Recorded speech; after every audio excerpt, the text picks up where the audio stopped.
আমি খুব বেশি রিয়াক্ট করতে চাই না। আমার দুটো বিষয় পরিষ্কার।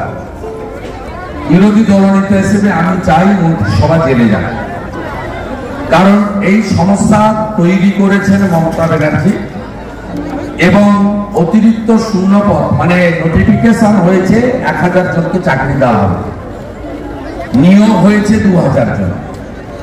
এই যে অতিরিক্ত 1000 নোটিফিকেশনটাই তো বাতিল হয়ে যাবে, এর জন্য দায়ী রাজ্য সরকার। এবং 2022-এর 5ই মে আপনারা দেখেছেন মন্ত্রিসভা মিটিং করে অতিরিক্ত শূন্যপদ তৈরি করার যে রেজুলেশন ক্যাবিনেট নোটে নেওয়া হয়েছে, এটাই অত্যন্ত বিপজ্জনক।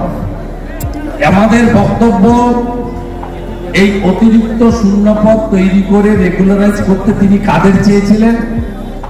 যারা অযোগ্য, যাদের ওএমআর এ 0, 1, 2, 3 আছে এবং যারা মূলত টাকার বিনিময়ে চাকরি কিনেছেন। পার্থ চ্যাটার্জি এবং ভাইপো বাহিনী বেচার কাজে ছিলেন।